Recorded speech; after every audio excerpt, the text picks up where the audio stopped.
Y'all, welcome back to Kentucky Fried Wargaming, where two guys who aren't qualified to talk about anything decide to talk about a game with hard math and chance. I'm Joe. And I'm John. And this is definitely the first time I'm doing this intro take. In this episode, John and I are going to get into the secret sauce, if you will. We're going to pull back the curtain and show you the secret of how you can win at hobbying. Well, the first trick is that you have to get the intro right in the first take. You see, John, you could go to hell, because I had a great record. I had it messed up in intro sequence in like a year and a half. And then all of a sudden, John and I wake up at the house yesterday to, a first floor that had so much water that I almost needed a snorkel to go check the fridge for breakfast. And now I'm all sorts of distracted. I don't know what's happening. But luckily John was here so we could put on our scuba suits and start pushing the water into the basement. So the house has not sunk quite yet, but I'd like to think my property value's nicer now that I got a houseboat. It's pretty cool. Ayo. My house is actually next to a lake, so, maybe I'll call it an intentional water feature. Turn a frown upside down. But don't worry, y'all. Even though I don't know how to have a dry internal house, I do know how to win at hobbying, and we're going to unpack that in this episode. But before we can do that, first we got to talk about hobby time and games played.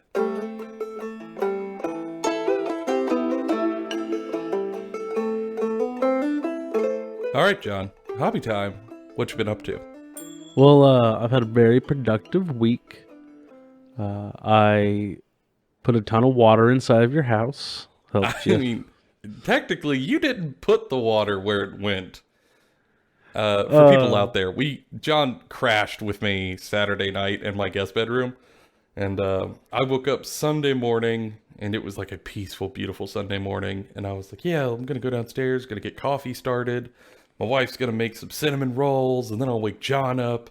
And we're going to have a nice, relaxing Sunday. But as I was at the top of the stairwell, I heard a suspicious waterfall sound, and nothing strikes primal fear quite like a waterfall sound in your house.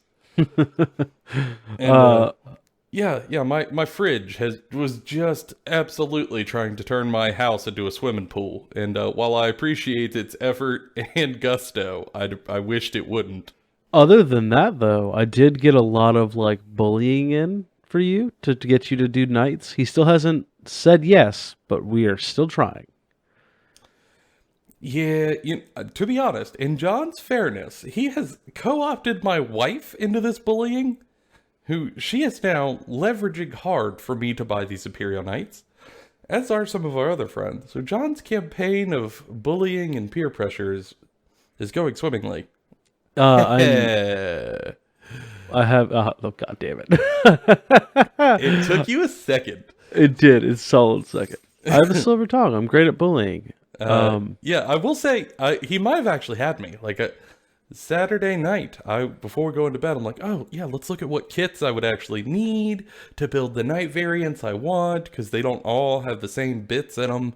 And I was like, yeah, maybe I'll just go ahead and buy me 2 medium nights and a box of little nights, and we'll call this thing done.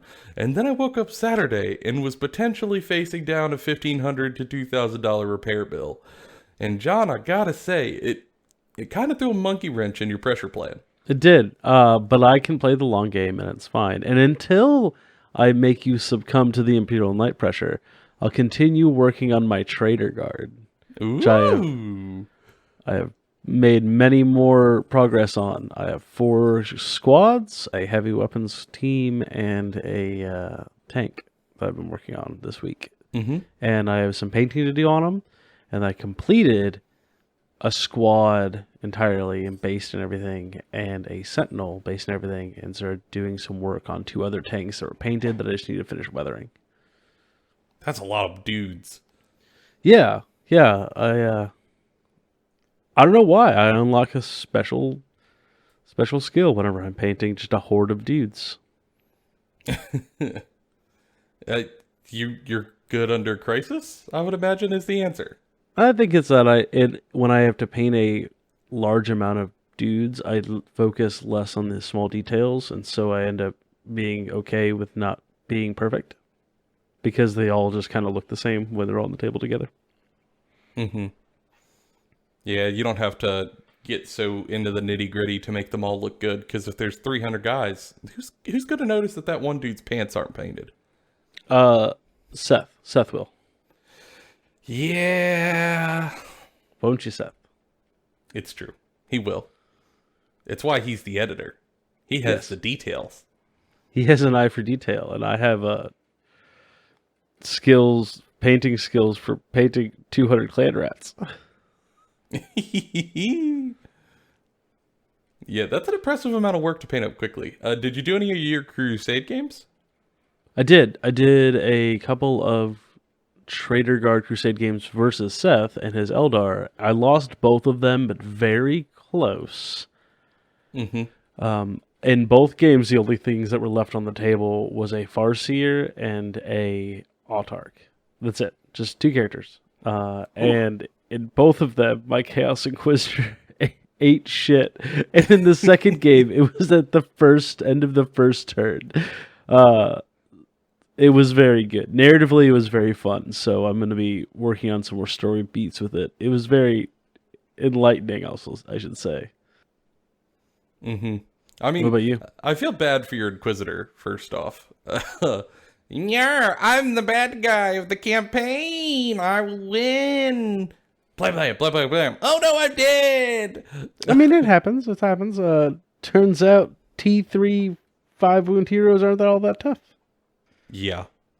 They do die fairly easily, which is how it should be, compared to, like, giant Tyranid abominations and orc stompas and stuff. I agree. Well, for me, hobbying has been going steadily over here, largely thanks to the narrative campaign, which has kept me moving. I have done a lot of 3D printing to get a whole Riptide ready to go to get put into my list expansion for next month's set of games.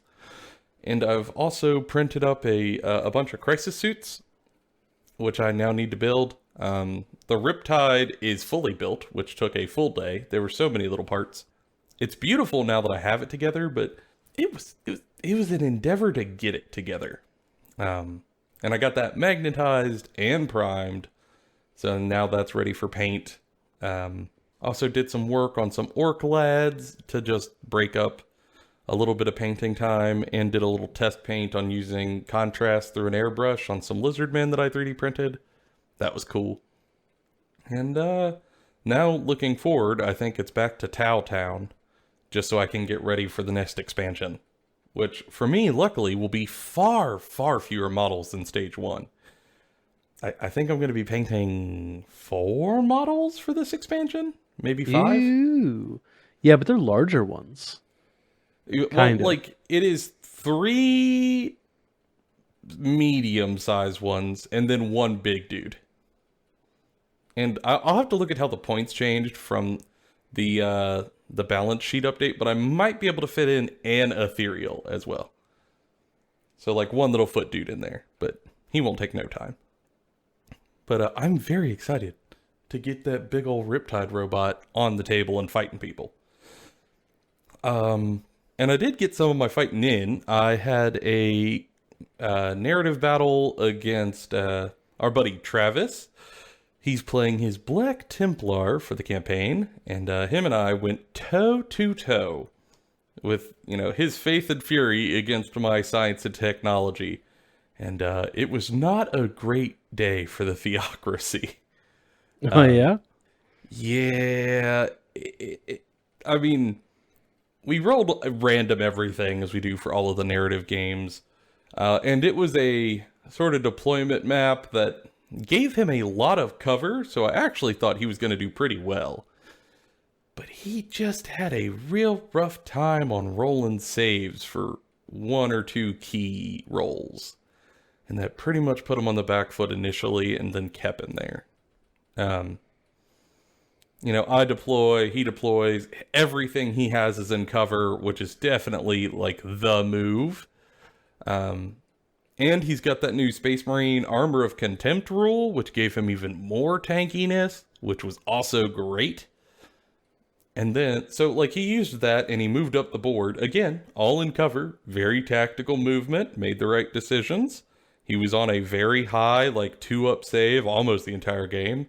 I think a 3-up at worst with all of his rend negation and stuff. It was impressive. But he got unlucky and he had to take first turn and moved up, still in cover, but closer to me.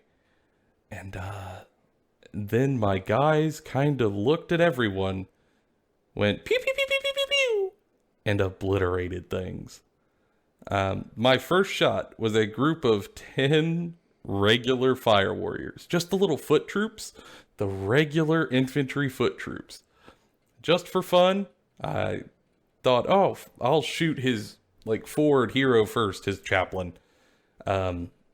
Surely this might get a wound or two. And then the chaplain rolled a bajillion ones. I mean, it was sad. I think he rolled like 5 or 6 ones. No, it has 6 wounds, so he had to have rolled 6 ones. And that's a opening volley. And that's extra worse in a 500 like point game. Like it's just very rolling a handful of bad dice in the very beginning of a small game, like 25 power level, just so bad. Yeah, it was severely unlikely. And I used like a stratagem or two to try to make it a little worse for him. I think that was the time I was able to get him to a 3-up with like a bunch of CP. But still, like he rolled a vast field of 1s and 2s. And on my first shoot, his guy died immediately to foot troops. And then left the rest of his army open. And that was after his chaplain failed all of his prayers. With rerolls. Oh no. Yeah, he had rerollable prayers. I'm like, yeah, for sure. Like, he's going to get some of these off. He's going to get, like, his 5-up, feel no pains and stuff. This is going to be a great time. And the dice were just not with him.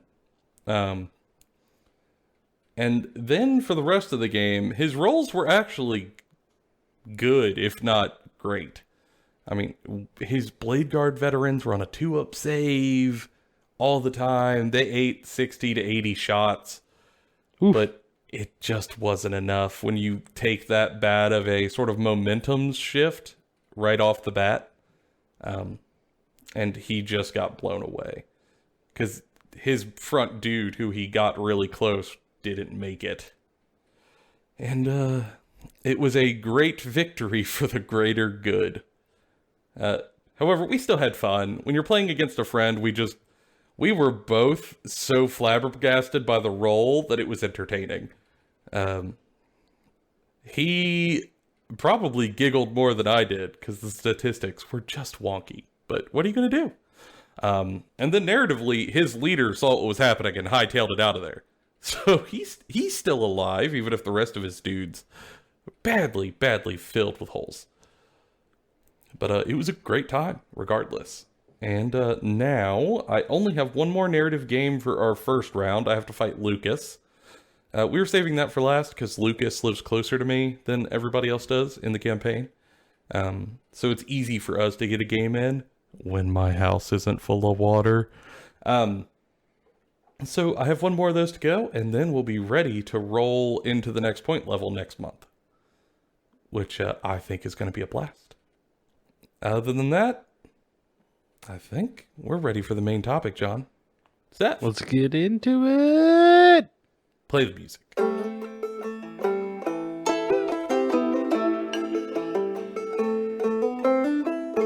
Alrighty, John. Main topic time. I'm going to let you share the secret sauce because, it is the secret sauce. John, how do I win at hobbying? You don't? Whoa! John, I feel misled. I, as a viewer, fully thought that I would be able to win at this hobbying portion of the game where there is objectively no winners or losers.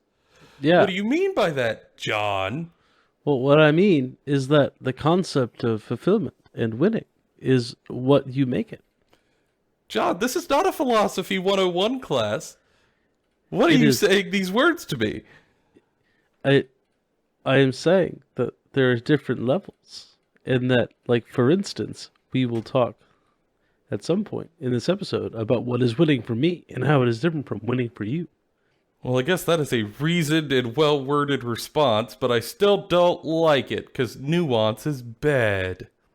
How am I going to clickbait that title?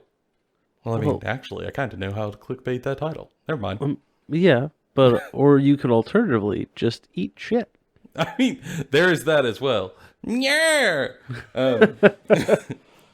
So, I mean, I don't think anyone out there is actually surprised. Y'all, you can't win at hobbying. You just can't. Like, you can't. There are some channels. I will say there are not many. I think most people who make content are very honest about it. But there are some who kind of give you, like, you know, the one way to level up your painting and to win on the hobby table. But, like, you just can't. Because it's so subjective. By nature of the question, it is terribly individualistic and subjective. Because, I mean, we all kind of have different goals going in, which in and of itself is going to make that varied. And, like, your goal might be to win a painting competition, but that doesn't mean that you're winning hobbying if you win that. Mm-hmm. You know? Like, Yeah, most of us aren't going to paint Golden Demon level anyways, so. But, I mean, like, if you win at Golden Demon, but you perhaps pursue it in a way that you hated, and so much so that it took the fun out of it for you when you accomplished it, you accomplished a goal, but did you really win at the hobby? Or, like, did you win if you had to sacrifice a bunch of other responsibilities you had going? You know, whatever, there's a difference there. And there is no way to outright win at the hobby. But I do think there is one key aspect that, if you are mindful about, can help you get closer to, you know, an a very subjective win, quote unquote. And that's kind of considering hobby cadence. Because I don't want to lead this discussion just talking about painting, or building, or diorama making, or basing, or making, you know, plinths for display models, or sculpting, or playing, or anything like that. Because, I mean, let's be honest, this hobby has like a million sub-aspects of it. Yeah, and also it's an audio format, so. Yeah, I mean, there is that. Yikes. We are disembodied voices. But for all of those things, in using the neutral hobby term, cadence is the thing that kind of ties them all. So when you're thinking about how to win, really what you want to try to figure out is what cadence of hobby works for you in your very particular life situation and your own goals. So, what do we mean by cadence? What I really mean by that is, how often can you engage in the hobby in whatever way you like? And not only how often, but when you do get to engage, how long are those sessions? You know, are you picking stuff up once a week for maybe 10 minutes at a time? Are you hobbying every day for 5 hours at a time? Or some mix in between? You know, what are you doing to do the thing that you like? And, like, on top of that, the cadence can be, do you alternate forces at certain intervals? Do you just go where your heart takes you? Do you have to, like, do palette cleansers in between things? Or are you the kind of person who does one thing and that's the thing you want to paint and you just keep growing that? Yeah, or are you hopping between the hobby aspects I mentioned? Are you always just painting? Or are you breaking it up with painting and building? And then a little bit of basing in between? And then some gaming to refill your energy? Like, what? You know, there's a whole lot of aspects to this, which is why we wanted to kind of be vague. Because if we tried to drill down on any one thing, we'd get lost in the weeds very quickly and lose the big picture of what we're hoping people can take away from this. And really, it's that the key is that you're going to find that your life responsibilities are going to dictate a whole lot of how much time you could spend hobbying. If you work, 100 hours a week, it's going to change things for you. If you have, 5 people who depend on you to take care of them, that's going to change things for you. If you maybe have other activities that you like doing or have to do, that's going to change things for you. Is this a primary hobby for you, or is it like a secondary or tertiary hobby for you? Or just like how much disposable hobby income you have could also change some of this, depending on what aspects you're into. So I think that's kind of the key, is that the first thing you have to do to find your cadence is to look at all of these factors, and then to also not look at anyone else's factors. Like when you are trying to think about what hobby cadence works for you, what I really recommend is you solely base it on what your situation allows for and you can do comfortably. Don't compare it to like YouTubers who could do it more, or pro painters who could do it more, or, people who do it full time who can do it more. What works for you and yours, I think, is the first thing. And then second is, once you do kind of find a cadence and you have figured out the amount of time that you can hobby, do everything that you can to use that time to relax and have fun. And I want to leave that very open-ended. Because really, at the end of the day, we are saying that you're trying to hobby. And for most of us, hobbies are a thing we do specifically for those two purposes. To relax and have a good time. And I think that one's important, because if you don't keep those things primary in focus, sometimes your allotted hobby time can become a stressful time, and your cadence becomes a little too rapid for what your brain wants to do, and you could kind of rain on your own parade. Yeah, I think it's really easy to burn yourself out when you lose focus on this is supposed to be fun and engaging and fulfilling. This is not a obligation. Like, it is still a hobby. Unless you're like painting an army for someone that is paying you, or maybe you have an event coming up in which you have turned it into an obligation. The vast majority of this hobby is just doing it just because it's fun. And if you guilt trip yourself the whole time, you will end up burning yourself out. And it's not a good time. I've done it. That's why I ended up taking like 3 to 6 month break from doing all hobbying, because I like guilt tripped myself into like burning myself out real quick. Oh yeah, nothing will rain on that parade faster than self-imposed guilt over little plastic toys. Yeah, and then you're just like, oh no, I don't like it anymore. But then like 3 to 6 months later, you end up liking it anymore, and you go back to yada yada yada. It's like that meme of the kid riding his bicycle down the street and then sticking a stick in his own spokes and crashing his own bike. I mean, that's essentially what you do when you turn it into an obligation for no discernible reason. You said that, but I just imagined like the Emperor going, I'm going to take over the whole galaxy, and the stick is just saying, being a bad dad, and shoves it in the spokes. I mean, I'm just saying, 2 parenting books could have saved us a whole lot of trouble. If Big E would have just read Chicken Soup for the Soul, he would have been all right. If he would have just learned to give a couple of hugs, I think we could have saved ourselves like 3 gazillion deaths. But no, here we are, because of daddy issues, watching everything end in the 41st millennium. Womp womp womp womp. But back to the cadence of hobbying, like it's a hard transition to make there, John. I appreciate your leap. Listen, I am nothing if awkward. The Michael Jordan on steroids couldn't have made that jump. yeah, but the cadence of hobbying is something that at least I've been thinking about a lot recently because I have started getting that weird thought back of like, oh, I'm not painting enough. Like I'm not doing enough. I keep doing the yada yada yada.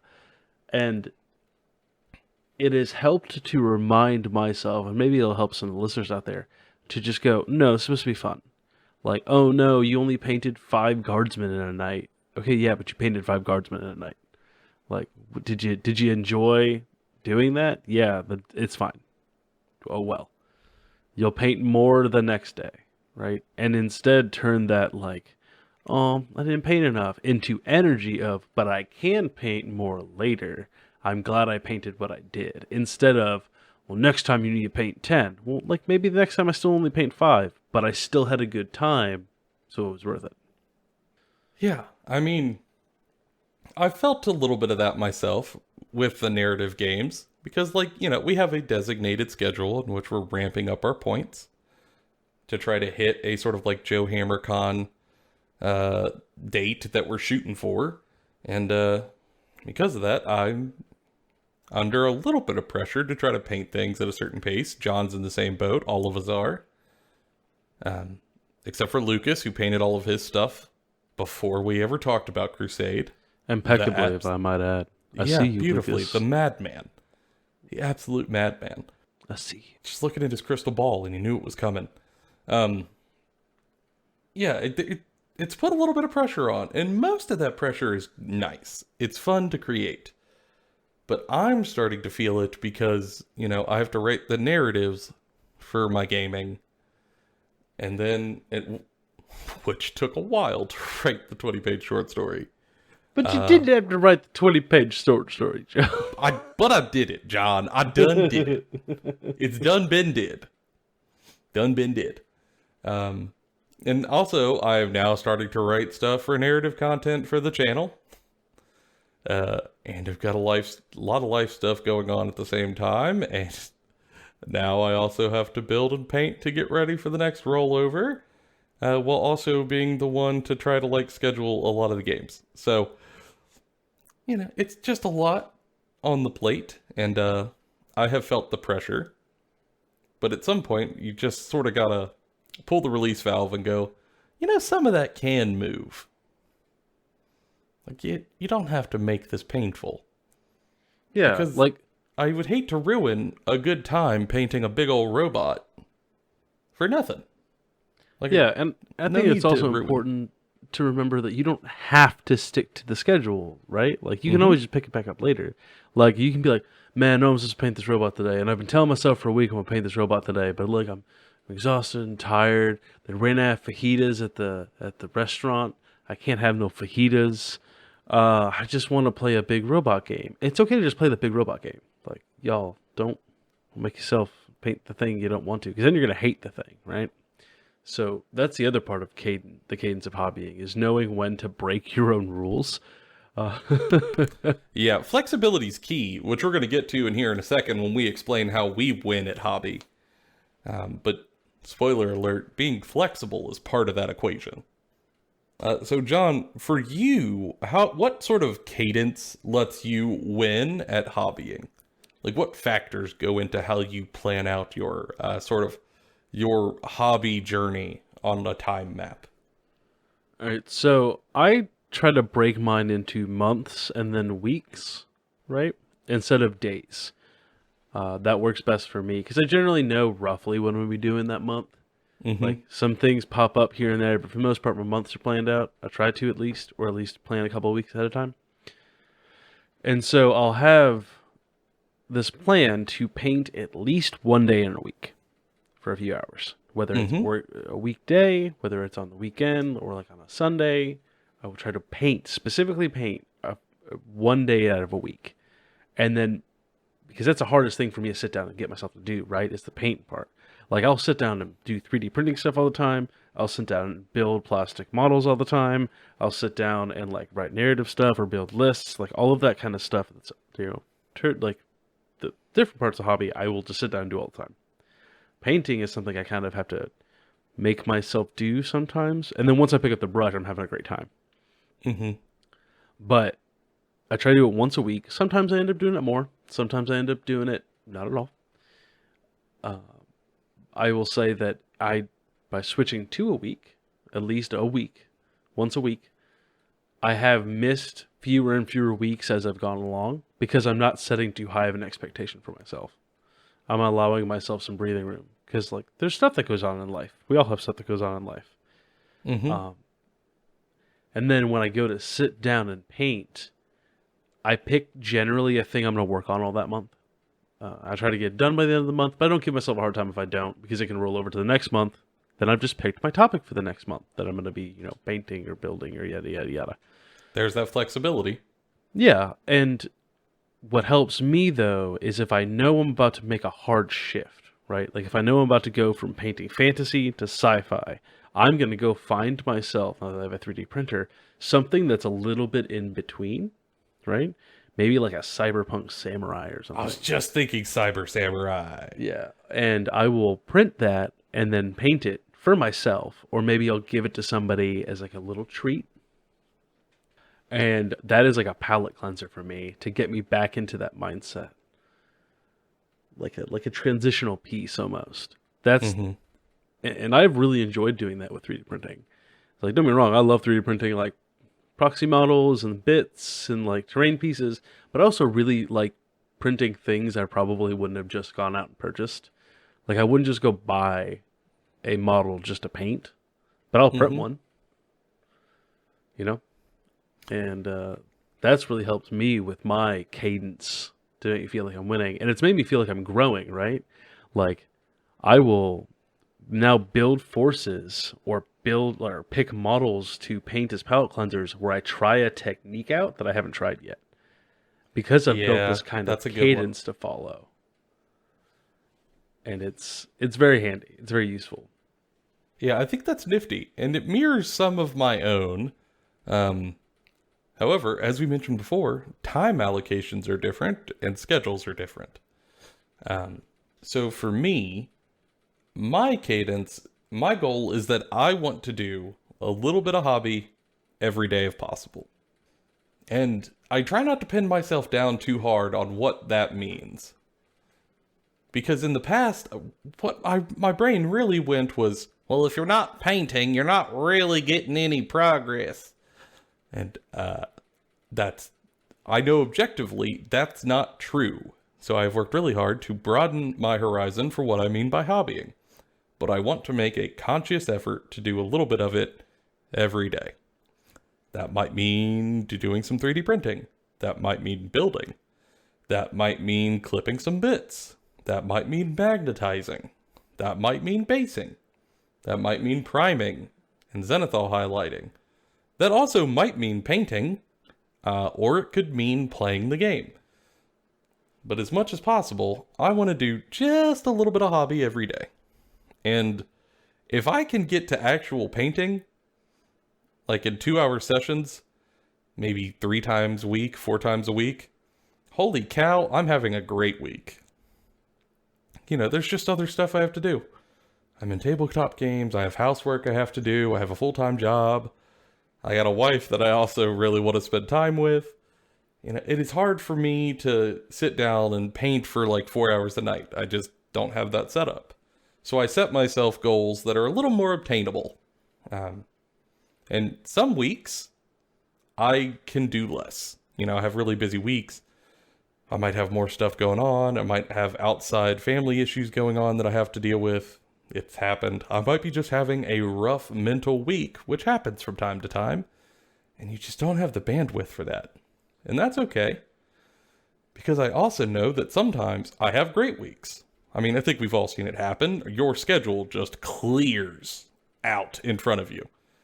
Everything that you had lined up that you weren't looking forward to doing and had to do anyway, all the chores and the housework and stuff, you either get time to do it earlier or the meetings just drop off your calendar.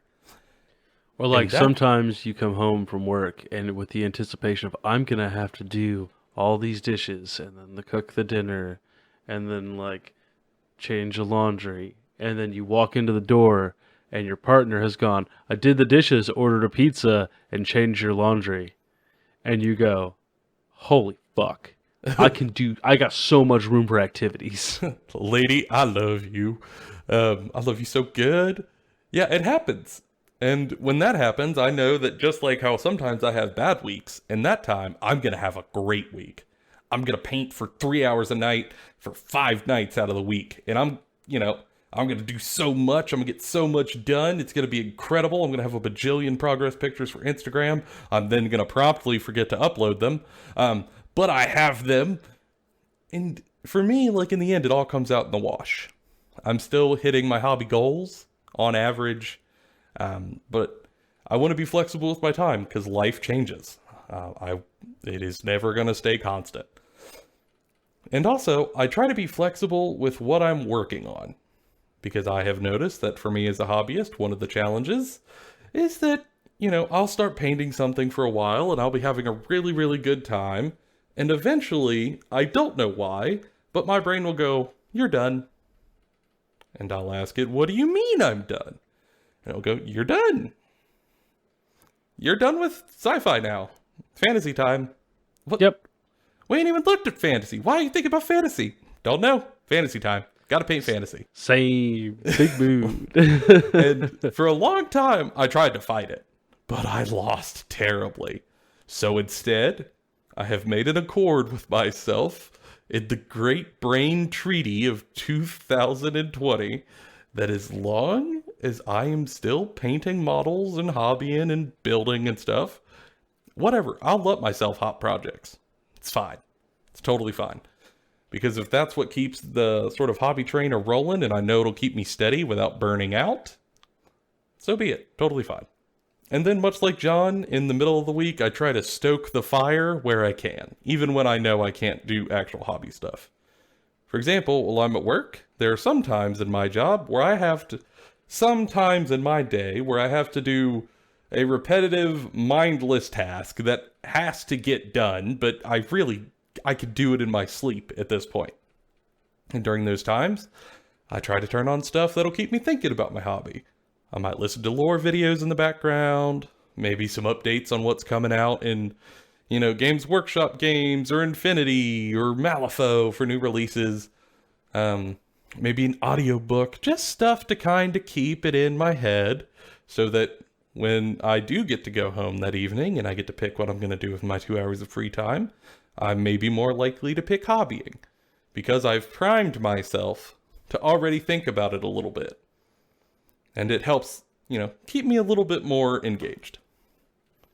Yeah, especially if you start feeling that tickle of like fantasy or the tickle of sci-fi back, and like watching a video, especially like for me, if I am towards the end of a project and I want to get that project done before hopping genres, I will listen to a thing while hobbying of the other genre. So like if I am like 1 unit away from finishing this project and I just need to finish this unit, and then I can hop to like Lizardmen as an example, I can go, all right, I'm going to paint this squad of dudes, and then I can go to Lizardmen.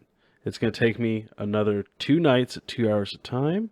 I'm going to pick this 4-hour-long Luton 09 video,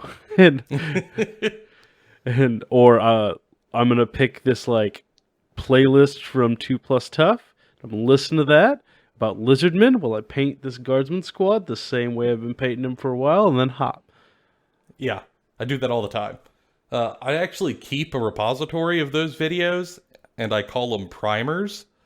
So I could, if I feel the tickle and I want to paint another thing, I have stuff on hand for that faction. So I have a few videos for Tau that I haven't listened to yet for like lore stuff that are ready. I've got a few for Orcs. I've got a few for Imperial Knights. I've got some for Sylvaneth. So that when I do start to make a hop, I've got them on quick draw in a playlist. Quick draw. Yo, pew pew. And I can use them to keep everything rolling forward so I don't come off the rails and crash. And I'm kind of curious if everyone else does this similarly, or if maybe I'm just terribly neurodivergent and I put way too much thought into this hobby system. Which is why, really, for this episode, I'd love to kick it off to the viewers and not just to, like, get engagement, but I'm just honestly curious. For the people out there listening, how do y'all sort of engage with hobbying? And how do you guys come up with your winning sort of pace and strategy for staying at the hobby? You know, how do you pick your topics? Do you hop between? Do you really have to think about it this much? Or do you just do it easily? I would genuinely be interested to know. You could put it in YouTube comments. You could send it to us on Twitter, Instagram. We're on there. I'd be very interested to hear these responses to see if maybe we're touching on something. And if you know someone who's struggling with kind of finding the pace, maybe send this video to them. It might help them out a little bit just to get a touching off point to start coming up with a strategy that works for them. And, you know, we'd love to be able to give them just a little bit of help with the episode so that maybe they could figure out exactly how to win for themselves. And as always, we appreciate y'all. You know, sharing the videos around and liking them really helps a lot because we're a small podcast. And, you know, we appreciate y'all taking the time to do it as we always do. Now, that's been all of our thoughts. Bonafide, Kentucky Fried. I'm going to go paint traders. See y'all on the next one.